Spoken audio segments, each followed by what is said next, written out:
done. And then we have 15 resolutions for transportation. They're all done because I was there. All right, it's 6 o'clock. I'm going to go ahead and call this meeting to order. John, if you could call the roll, please. Atkins. Conick.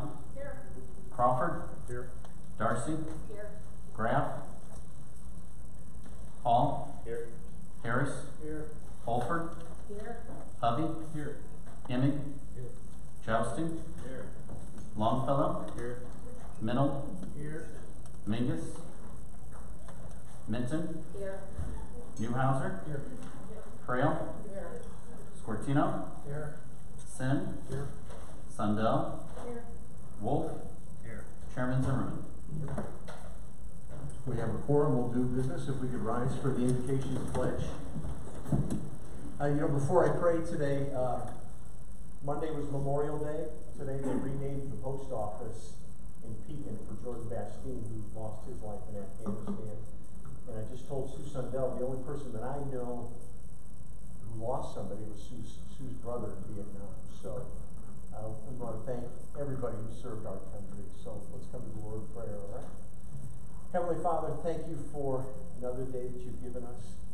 Thank you for keeping everyone safe through some of this kind of crazy weather.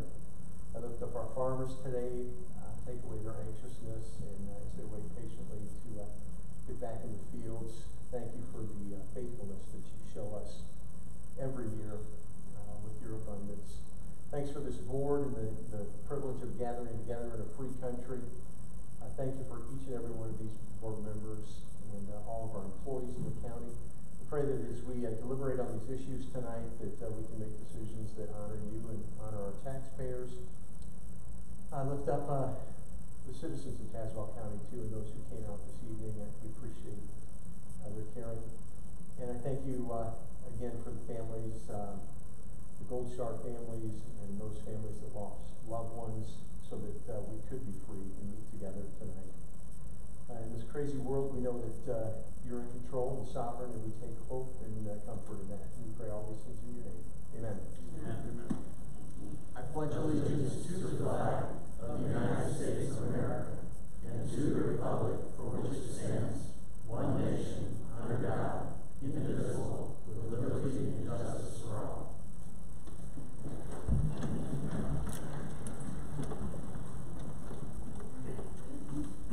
All right.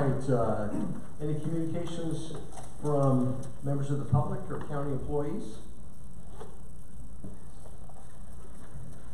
Seeing none. Any communications from elected and appointed county officials? Russ? Thank you, Mr. Chairman. I was over at ICC about a year ago, and I was just buying tickets to the theater, and I ran into these two twins, Izzy and Olivia Mansfield. And they are both fireballs. They're smart. They're in school. They got jobs, and I just invited both of them, but Izzy couldn't make it to come tonight. And so, Olivia, would you stand up? Olivia Mansfield is here, and I think someday she's going to be on the Tazewell County Board. She lives in East Peoria. Thanks, guys. We welcome you to the board, Olivia. So, thanks, Russ. Any other communications? Mary?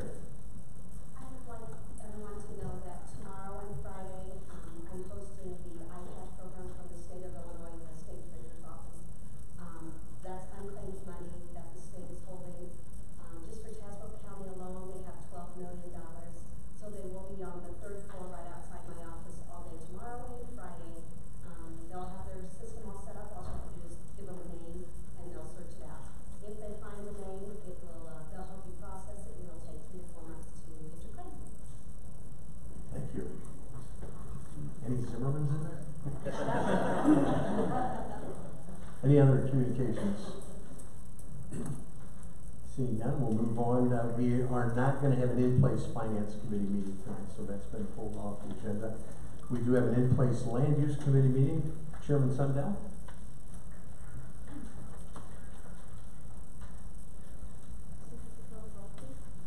Chairman Sundell. Here.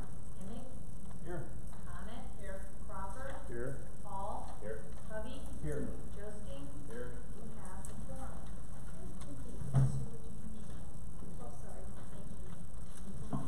sorry about that.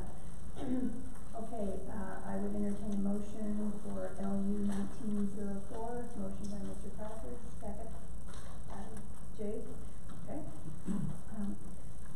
This is the explanation on this is that Bell Enterprises is seeking to rezone approximately 11 acres of adjoining property from agriculture to heavy industrial, which is consistent with their current zoning.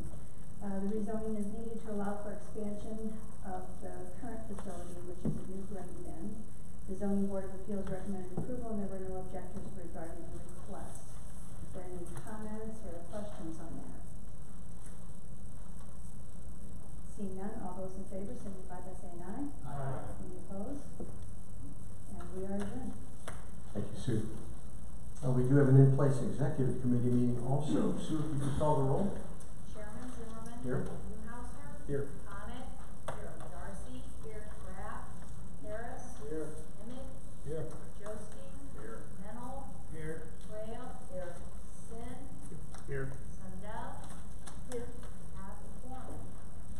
All right, the rail splitter wind farm has requested, they have $500,000 in escrow in addition to the, is it $1.4 million bond currently?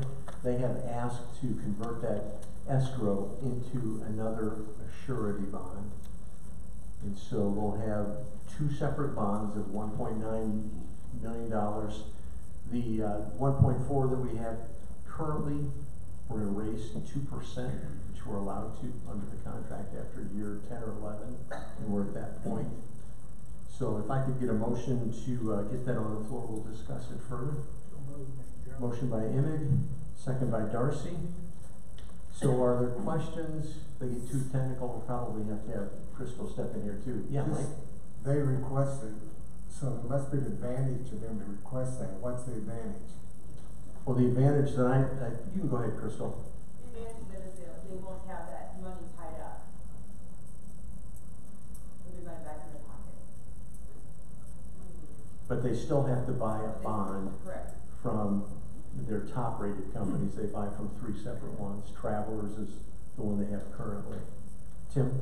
Yeah, and just for clarification, the reason we have had these agreements in the beginning with the wind farm was that if we ever get to a point where we have to take the wind farm down or put the land back into production, that money was to be used to help expense or help us pay for those types of things.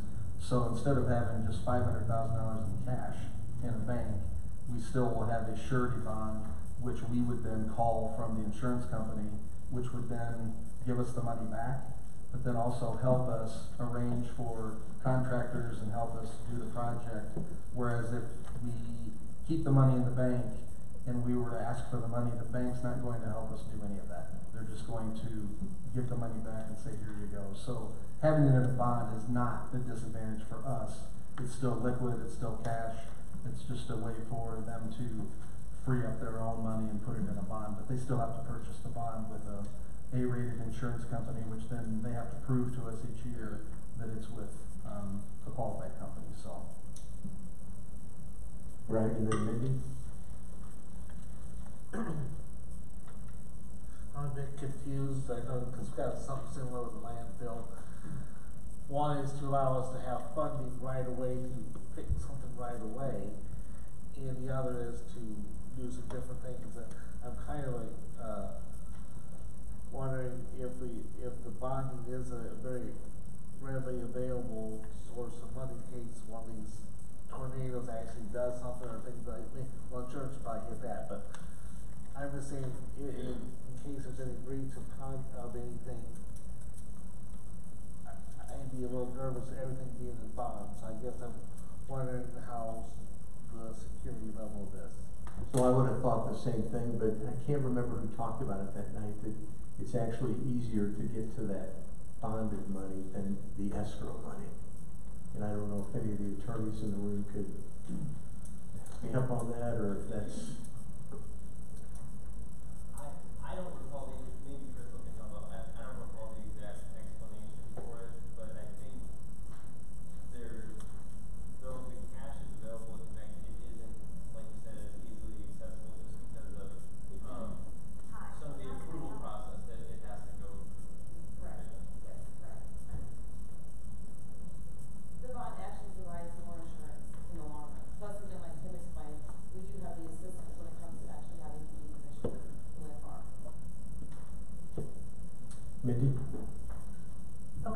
one of our questions last time when we were in the meeting was, what did my colleague think? Like, he was gonna review it and give us maybe some information about what he saw. Yeah, it was brought to my attention after that meeting that the surety agreement is actually the same one that I reviewed 11 years ago and was originally approved. So this is just a minor, well, whether it's minor or not, I'll leave that up to you, but it's an amendment to that surety agreement that I reviewed originally. And you were comfortable with, as comfortable as an attorney can be? Okay. Tim? Just one more thing on the bonds. In order for a company to buy or purchase one of those surety bonds, they have to show a 5-year financial history, and an insurance company will not issue a bond if there's any blip on the map with regards to a company's financials.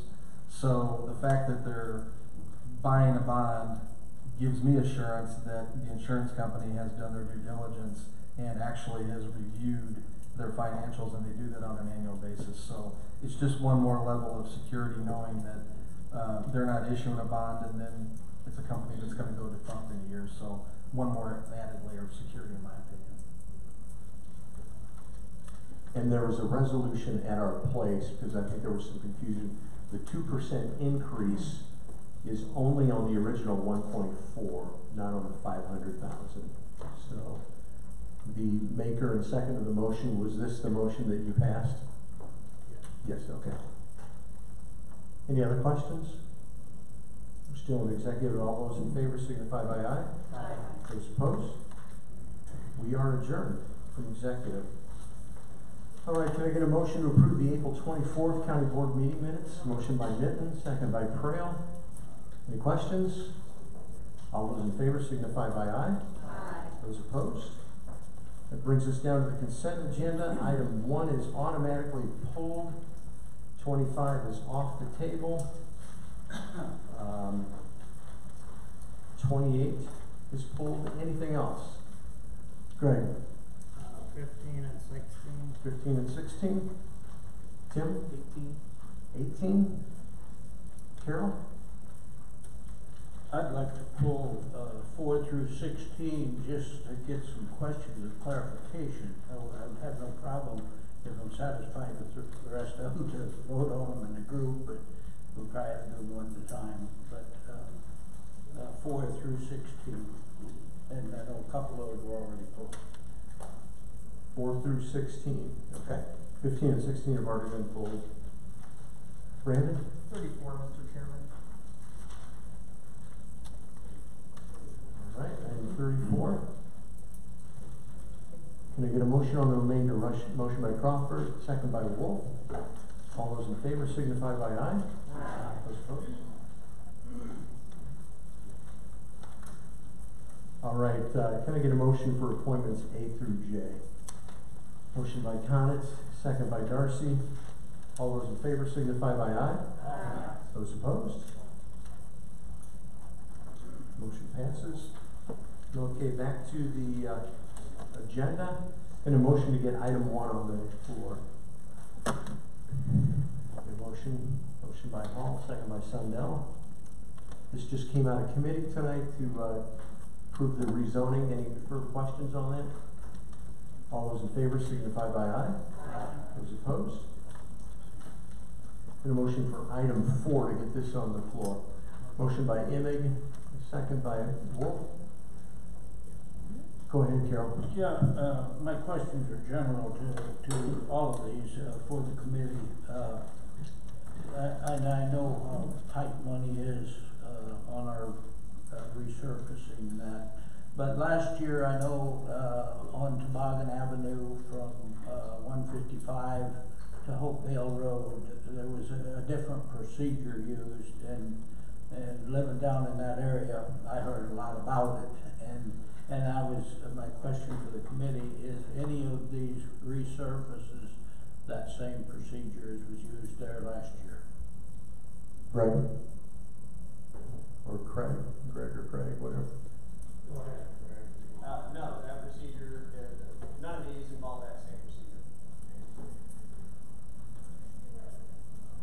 So there, it is not? It's it's not the same procedure. Oh, okay. You know, because that, you know, I know some of you went and traveled it, didn't you, did, Chairman? Caught a little air. It was kind of a rock and roll, and then, on the rest of these, it says the low bid, and I remember last year, I think we had, there was some confusion about a low qualified bidder. Were all of these low bidders qualified bidders? That is my question. 4 through 13. Well, 4 through 14 were, that's correct. The low bid was also, met all of the bid requirements. 15 and 16 are a different story. Okay, well, I wanna hear that. Okay. So if you're comfortable, can we amend your motion to do 4 through 14? Yes. So you were the maker of the motion? Yeah, I make that, and then, by the way, yes, I make that amendment. Okay, Just 4 through 14. just 4 through 14. Okay. Everybody comfortable with that? Yeah, need a second. Speak up that they're okay. Oh, and Wolf, you're comfortable with that? And Joe, you're okay as the second? Okay. So it's 4 through 14. Russ? Did I get a second so we can discuss? Well, we had a motion on the floor. Oh, There was just item 4. Oh, they just changed their. I asked the maker in a second to go 4 through 14. No problem. Under discussion? Yes, go ahead. The only thing I want is, I made a motion in the transportation committee to take the little bit for all of them, and so, I wanted to save a little time and do that same thing here. But I took out the controversial ones that the chairman. Okay, great. Any other comments or questions? This is 4 through 14. All those in favor signify by aye. Aye. Those opposed? Motion passes. Down to item 15. Can I get a motion to get this on the floor? Motion by Mennel. There's a second. Second by Wolf. Go ahead, Greg. Yeah, I wanna have Craig explain it, he can do a lot better than me, and then I wanna amend the motion. Should I do that now, or? Let's wait until we hear Craig's explanation. Go ahead, Craig. The low bid as read, they have to submit documents for the bid, we'll review those, and the low bidder, did not have sufficient capacity to complete the work. So, we shouldn't be awarding to them, you need to award to the second low bidder. All of their bid documents, met the requirements. So, for instance, Porter Brothers is bonded to do this much work, and they have this much work. With these bids, it takes them above that, and I think IDOT has an issue with that, or can, and therefore, they're really not the lowest qualified bidder. Tim? That goes back to my point of an insurance company reviewing the financial stability of a company, and this is exactly why. So in these construction cases, these contractors are bonded, or they have a certain capacity for work. And once they reach that level, the insurance company will not bond them, which is what our security is above and beyond that. So that's exactly the reason that we review that. I'm sorry to contradict you, it's not a bond issue, it's an available work capacity. IDOT rates the company's ability to perform work and how much they can handle in a year. And then there's a formula that you go through based on the amount of work that they have outstanding. And they're already well beyond what they're rated at, and in addition to the work that they're asking to bid, so. But But the bonds are the same way, because they've got to provide a bond, or the performance bond, and they do the exact same calculation. Russ? Mr. Chairman, I can go either way, so I want to get your desire. We can either, call the question and turn this down, or we can have a substitute motion to accept the second low bid, which is what the county engineer is recommending based on what he said. So do you have a preference? I talked before the meeting, if you could just make an amendment to this motion to accept the Yes. second. So I'd make a motion amendment to accept the second low bid instead of the low bid. Is there a second to that? Second by Tony Minton. Any question regarding the amendment? Yeah, Mindy. Okay, so, and it sounds like it kind of was answered, but since they bid for 2 jobs, do they have the capacity to do 1 job and not the second, or they couldn't do either because they're at their capacity? They did not have the available financial rating or the available work rating to do either job. Either job, okay, thanks. Any question regarding the amendment? The amendment gives it to Ari Cullinan, I believe. Any questions regarding the amendment? All those in favor of the amendment signify by aye. Aye. Those opposed? Back to the original motion as amended. Any questions? All those in favor signify by aye. Aye. Those opposed? Can I get a motion to get T1927 on the floor? Motion by Frail, second by Sundell. I believe it's same issue here. So I could use an amendment to change it. Motion or an amendment by Greg, second by Carol to Accept the second low bid of R.A. Cullinan. okay, and we have a second with Emmett. Any questions regarding the amendment?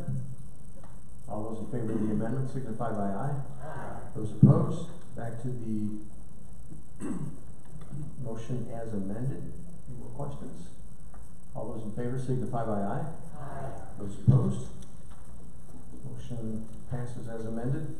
Down to P1910, item 18. Can I get a motion to get that on the floor? Motion by Minton, second by Newhouser.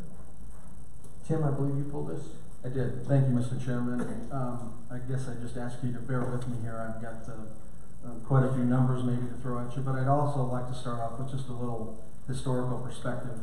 The resolution you have before you tonight is to renew a service agreement with our current vendor that takes care of all of our printers and copiers and service and such. And it's for a new 5-year period.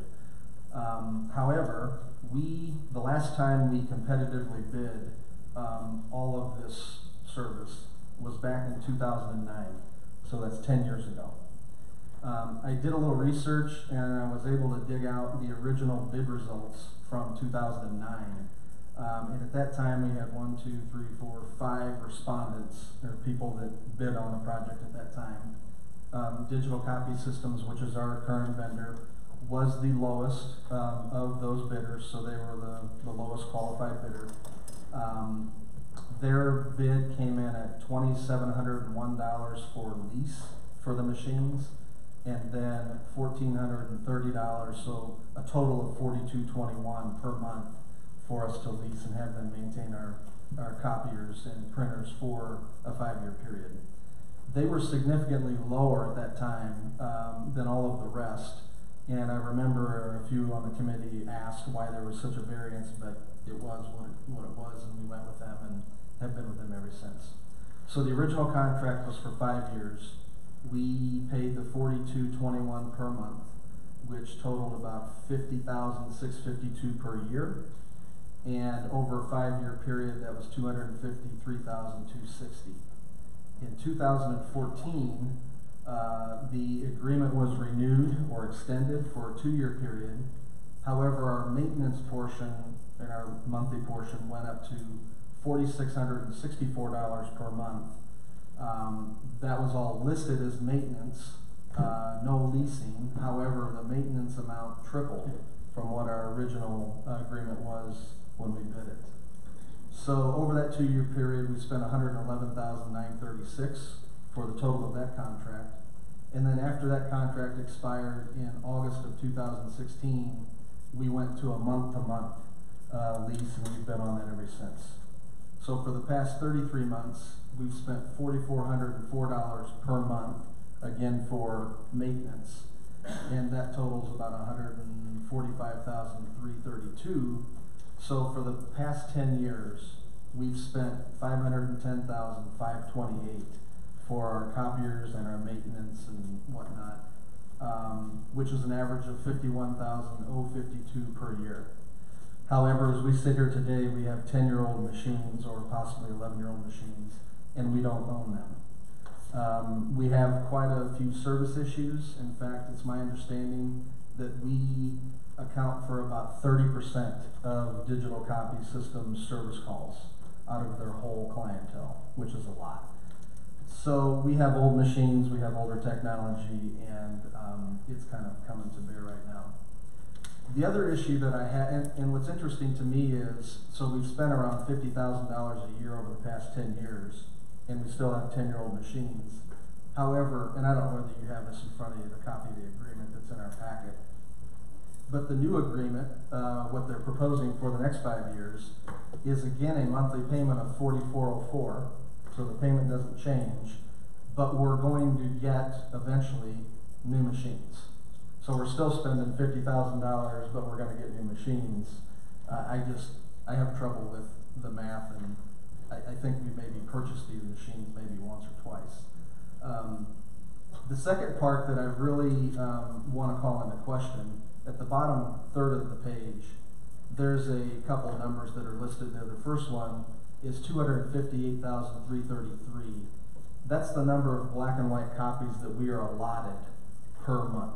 So what they do, the copy machines have counters on them. There's a count taken at the end of each month. And then if we go over that amount for black and white copies only, we pay more money. And it's .0049 per copy, which is right. If we use the machines more than we're allotted, we should pay for it, correct? However, there's no reconciliation where if we don't use that many copies per month, we don't get a credit back, or there's no reconciliation done. So I did a little research and had a copy count done for our most recent 14 months. And 4 of those 14 months, we exceeded our black and white copy count. And you could pretty much pick the months we do the tax bills, the months we do assessments. It made sense why we made more copies. However, the other 10 months on average, we were 100,000 copies less than our allotment of 258,333. So if you do the math on the per copy charge, that's about $500 a month that we paid for black and white copies that we didn't make. If you annualize that, that's about $6,000 a year. And if you take that over the life of a 5-year contract, that's $30,000 that we're paying for black and white copies that we're not making.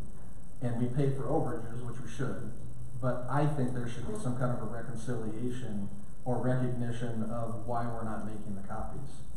Now, I just ask you to kind of think about it with me over the changes that have taken place in the last 10 years in this county, okay? So, we have scanning capability, therefore we're not making as many copies. We have more inter-office email and email capabilities, which we're not using copies. Back in 2014, the county purchased this board iPads. So we get all of our communications, packets, agendas, minutes, attachments, we get that all via our iPads, correct? So I'm guessing, but my guess is this 258,000 copy per month figure is probably the original figure from 2009, and it's never been adjusted to account for our actual usage based upon the changes that we've made in this county. So I've got some issues with this proposed contract. I think we can do better. I think we can have a fairer agreement that really reflects our usage today. So I'm not going to support this. I would ask the rest of the board to not support it as well. And I've already talked to Chairman Harris of Property, and I think 10 years is probably too long to be with a vendor without checking things out. And I would just ask that if this is defeated tonight, that we go back and have it bid out. We're on a month-to-month lease with them anyway. So if we stay with them for another month or two while this process bears out, I don't think that's going to be an issue. But I just have a lot of questions, and I really think that there's some savings to be had. I don't know how much, but over the last 2 years, I think you all know that we've really dug into our budget with fine-tooth comb, and we've uncovered a bunch of savings. We've asked departments to cut.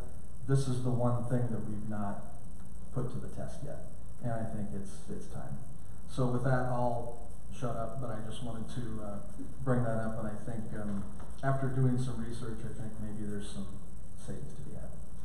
Tim, thanks for your research. It's pretty informative. Any questions? Yeah, Mike? I support what he's proposing. The cost, the $500,000 cost over 10 years, we could have incurred with any company, so we don't know if we can save there or not. On the maintenance side, I think there is savings on the maintenance. If the purchase price or the drilling, we are the owners of the machine.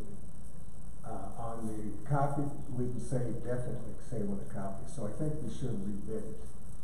And I support Tim's proposal. Okay, Nancy? Thank you, Tim, for all that information. I think that's really very helpful. I really like. The only thing I'm wondering about is the new machines that we would have to somehow find a place in our budget to buy those, I would assume. Or does every company that does this provide the machines? Yeah, so what they do is they propose, what I would say we do is that we take our current list of equipment and then provide that to whoever wants to bid and tell them that we want to have equal to or better technology. Well, that's not going to be hard to do, because if we have 10-year-old machines, you all know that technology's leapfrogged us, I would say significantly. But what they do is they are to provide the machines, whether it's a lease or a lease with a buyout, and then they also have the maintenance figure built into that too. Now, I will tell you that each one of the vendors, what you find, they do have probably one or two manufacturers that they represent. So for example, our current carrier represents Canon, so all of their copiers they provide are made by Canon. I think the other vendors have their own vendors that they work with. So, but we don't have to come up with money to do that. It would be via a lease to buy agreement like we've got now. Mike? I just wonder, these figures, they weren't in the original analysis, right? I believe so. When you made your analysis for your presentation, were these figures available, or? Yeah, they were. And really the reason I put this forward was to expedite the process. We have copies prevailing all over the county, and that was probably the biggest reason that I wanted to move forward with this. But when I go out to bid, I'm certainly happy to do that as well. I agree with Tim that we should. Monica? Thank you, Chairman. Does this company, this digital copy systems, do they have like the state bids and that? Do they have access to that? A lot of different companies do, and then they have those state bids come in under regular pricing. Thank you. Yeah, so from what I can recall, and this is going back 10 years, David Jones was our administrator at that time. And one of the options, and I won't get the name right, but one of the options was a buying group that dealt with state bid types of anything commodity-wise you could buy through this buying group. Well, it was researched at that time, and State's Attorney Umholtz kind of advised us against that buying group at that time and gave some reasoning, so we didn't pursue that. However, we did get these 5 respondents back. I don't know whether they affiliate with the state at all. I'm not sure on that. We could certainly ask. But we did originally, 10 years ago, look at that buying group option, and we were advised to stay away from it. That's just my recollection of that process. Any other questions? So Tim, you're recommending that we vote no on this with the direction back to property to send us to bids? So asking people to vote no on this tonight. If you're, all those in favor signify by aye. Those opposed? Aye. Motion goes down. Property, if you can take care of that. So, thanks. Okay, item 28, the surety bonds. Can I get a motion to get this on the floor? Motion by Menold. Can I get a second? by Sundell. This just came out of executive tonight. Any other questions on this? All those in favor signify by aye. Aye. Those opposed? And then finally, item 34, E1988. Can I get a motion? Motion by Hovey, second by Wolf. Sharon, we wanted you to stay for the entire meeting, so. Anyway. So, I'm gonna, Brandon, do you wanna say a few words? And then I'm gonna turn it over to, our clerk, John Ackerman.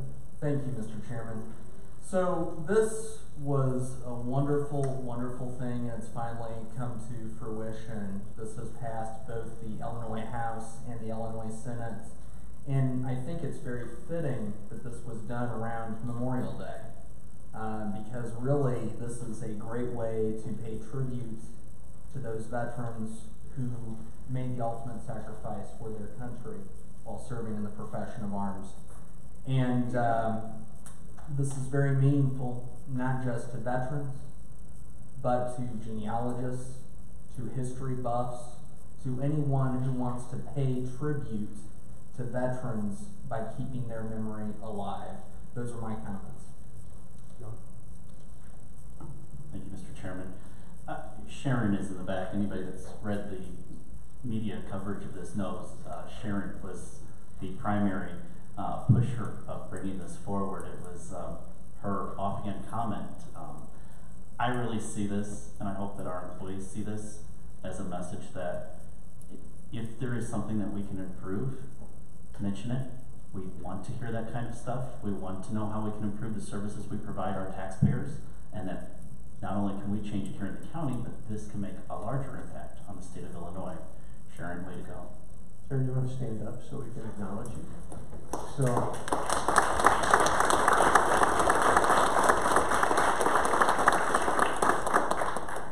you did good, Frank. All right, any unfinished business? Wait, we didn't pass. All those in favor signify by aye. Aye. Those opposed? All right, any unfinished business? Any new business? Russ? This would have more appropriately gone under announcements, but I forgot. But we lost a longtime public servant, Gordon Bouquet, who was our Director of Public Health. And Gordon, probably more than any department head or any county officer, gave me fits during budget time because he liked to spend lots of money. But I can tell you, the one thing about Gordon is it was because he was so passionate about public health in Tazewell County. So we lost him, and I just wanted to, for any of you who didn't know, recognize Gordon Bouquet. Russ, thank you so much. I was remiss in that, so Gordon will be missed. He was a Packers fan, though, so anyway. All right, the bills were sent out today. If you had an opportunity to look over those. In a motion to approve the calendar. Motion by Sortino, second by Jostings. Any changes? All those in favor signify by aye. Aye. Those opposed? We are adjourned. Thank you, everyone.